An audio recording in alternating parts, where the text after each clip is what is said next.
Wham! Talk 1600. You're catching the drift.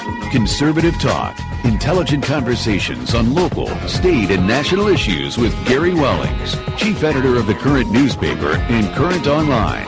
Join in the conversation at 734-822-1600. And now, your host, Gary Wellings.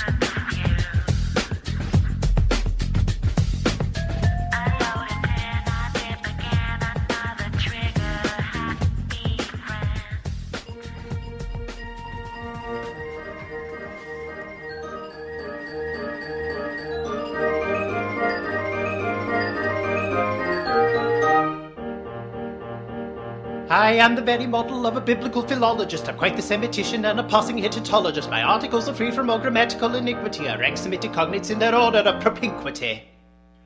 I am very well acquainted too with matters exegetical. I side with all the orthodox and censure the heretical. In print I wrinkle brows of any liberal who wrinkles mine.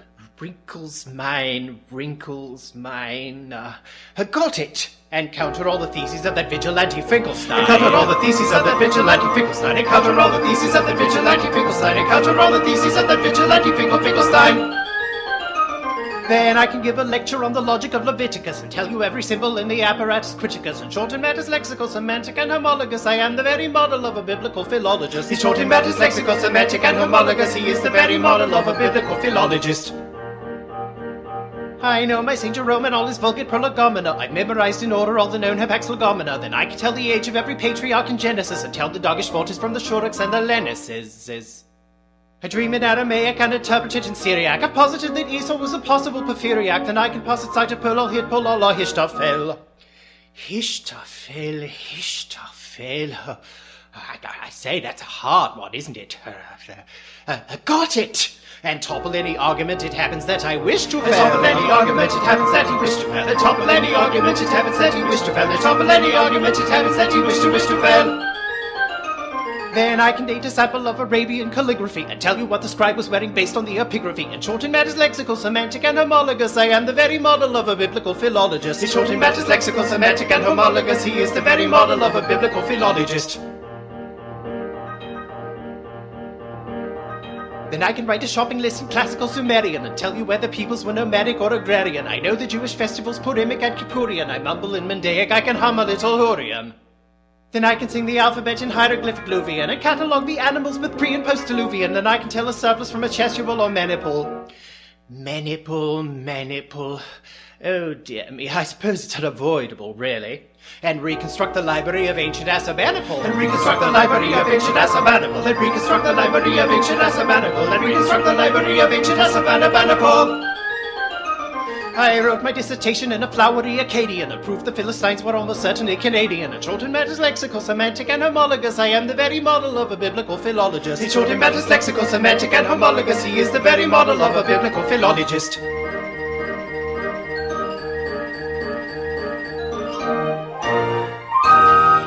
Presto agitato, s'il vous plaît, maestro. Then I can write a shopping list in classical Sumerian and tell you whether peoples were nomadic or agrarian. I know the Jewish festivals Purimic and Kippurian. I mumble in Mandaic, I can hum a little Hurrian. Then I can sing the alphabet in hieroglyphic Luvian and catalogue the animals for pre- and post-diluvian. Then I can tell the surplus from a chasuble or maniple and reconstruct the library of ancient Assurbanipal. And reconstruct the library of ancient Assurbanipal. And reconstruct the library of ancient Assurbanipal. And reconstruct the library of ancient Assurbanipal. I wrote my dissertation in a flowery Akkadian and proved the Philistines were almost certainly Canadian. In short in matters lexical, semantic, and homologous, I am the very model of a biblical philologist. In short in matters lexical, semantic, and homologous, he is the very model of a biblical philologist. How do you like that, Finkelstein? Good afternoon. This is Pastor Richard Dietering. I'm sitting in for Gary Wellings today. I am the very model of a biblical philologist. Philologist meaning love to learn. I love to learn about the Bible. I love to take a look at the biblical, at a historical view, from a linguistic view, from a cultural view. And we're going to be talking a few things of the Bible today, but more importantly, we will be getting into some other issues that is near and dear to all of our hearts. Right now I have a guest on the phone. We brought him in a little bit early, he's 5 minutes early, so I will take him. He is the author of the book called The Negro Project, Margaret Sanger's Diabolical, Duplicitous, Dangerous, Disastrous, and Deadly Plan for Black America. Now, my dear friend Phil Stargell, who's joining me today. How you doing, Phil? I'm doing terrific. You want to talk about coming in at the last minute? I'm sitting here, I am sweating. Phil's supposed to join me. I'm trying to call him on the phone. I finally reach him, and he says, well, I'm on the highway, and that was like 1 minute to 2 o'clock. And I knew we had his dear friend, and I know Bruce myself. I've been in a number of different pro-life activities with him, yes, and a number of dinners, and Bruce is joining us today. He wrote this book. Now, I just got this book. Now, let's be honest. You gave me this book, what, Wednesday? Yes. And I could have read it much faster if the print had been larger, because I'm old. Yeah. But I went through this. This is very well, I mean, this is some scholarly work. It's very well, got all the footnotes where it needs to be. The bibliography on this, I went through and just... It's unbelievable the amount of research that went into this book. And so we have the author, Bruce Fleury, joining us today. The book, again, the title is called The Negro Project, Margaret Sanger's Diabolical, Duplicitous, Dangerous, Disastrous, and Deadly Plan for Black America. How are you doing, Bruce? I'm doing pretty good, Pastor Rick. It's good to talk to you again. Hey, Phil, how you doing, Chief? Well, I'll tell you what, he would answer you, but he forgot. He got in here so late, he doesn't even have his headphones on yet. I was sitting there waiting, why isn't he answering? I look up, and he's digging in his bag for his earphones. So you don't get to talk to Phil yet. Hey, I want to tell you, I did read this book. It is, I love to read things that are scholarly. I'm not one who enjoys reading flowery things. Mm-hmm. I like things that get right to the facts, lay things out the way they need to be laid out. Your book does a wonderful job in doing that. Well, I thank you very much. It was about a year and a half researching it and writing it, and about another year and a half to finally get it in print, which it was last October 1st. So I'm coming up on a bit of a milestone here. So let me ask you a question before we get into the meat of this book. Right. If someone, after they're done listening to our conversation here, just say they need to go out and get this book. Again, it's called The Negro Project. I'll give you the short title of it, The Negro Project. Where can they find a copy or get a copy of this? Well, you can get it through a number of places. You can go online, get it at barnesandnoble.com. You can also get it at booksamillion.com. You can also order it through Amazon, or you can go directly to the publishing company's own online book order department, which is www.dorrance, that's DORRANCE, bookstore.com. All right. And you can also call 1-800-788-7654 and speak to the great people there. They'll help you right out. And the great thing about this is there's no minimum number of copies to order or maximum number of copies. It's what's called a print-on-demand basis. So, if you want to have one copy, they'll run one off for you. If you want to get 2, 3, 4, 5, or 6, you have a mess of friends, and you want to try to educate them and about what's going on, you can certainly do that too. Okay, now, as I read this title, and the subtitle of this, Margaret Sanger's Diabolical, Duplicitous, Dangerous, Disastrous, and Deadly Plan for Black America, Hillary Clinton seems to speak highly of her, but let's just say that this title has some negative connotations to it. Could Hillary be wrong? Hillary is dead wrong, as she almost always is. She was lying again yesterday about her tete-a-tete with Comey and what he said to the committee, but that's another story for another day. All right. Hillary Clinton is all in for Margaret Sanger. She thinks she was a cat's meow, and she comes from that 60s radical, so-called progressive philosophy that took hold well over 100 years ago, and Margaret Sanger was a part of that progressive philosophy.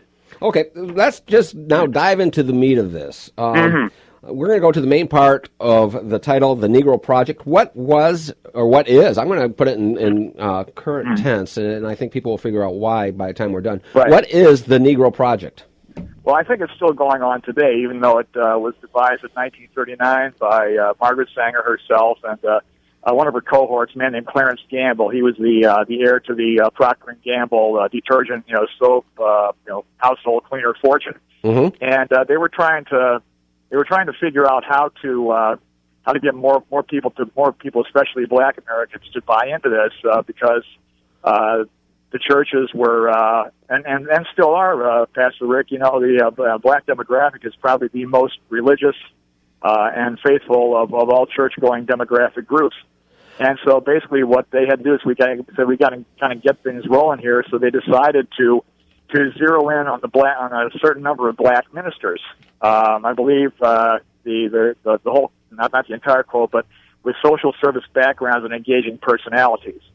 And she wrote to Mr. Gamble. She wrote that the most successful educational approach to the Negro is through a religious appeal, and the minister was the man who can straighten that idea out if it ever occurs to any of their more rebellious members.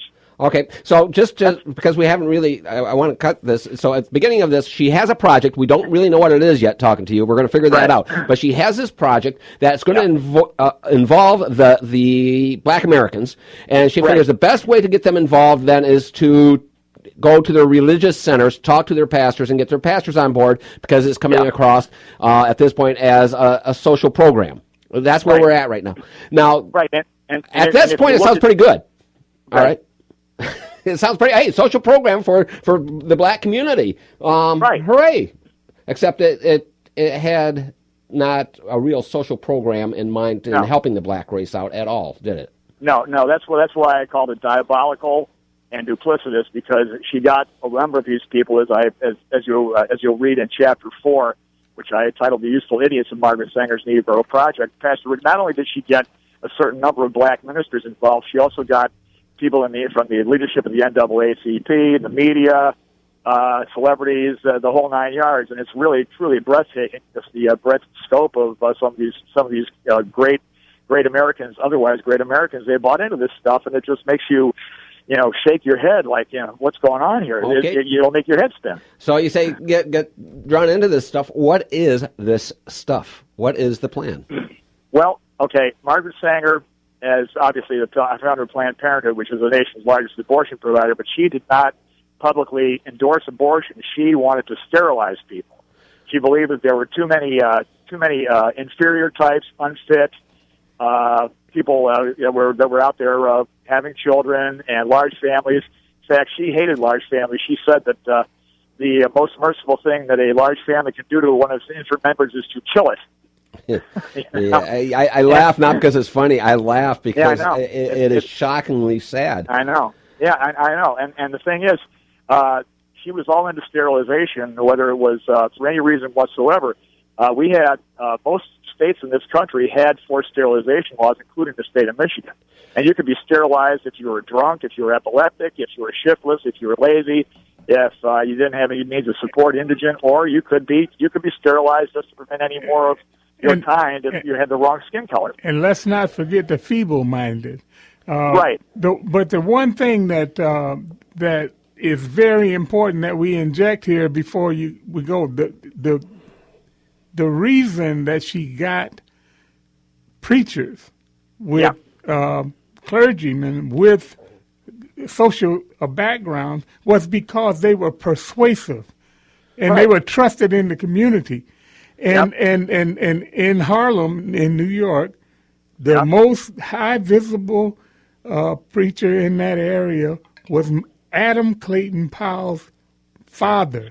Yeah, his senior. Yeah, exactly. We know, and you and I remember Adam Clayton Powell Jr., right? Right. Yes, he was of our generation. And the thing was, what was that she said that she did not want them to know, right, that their intent was to exterminate them.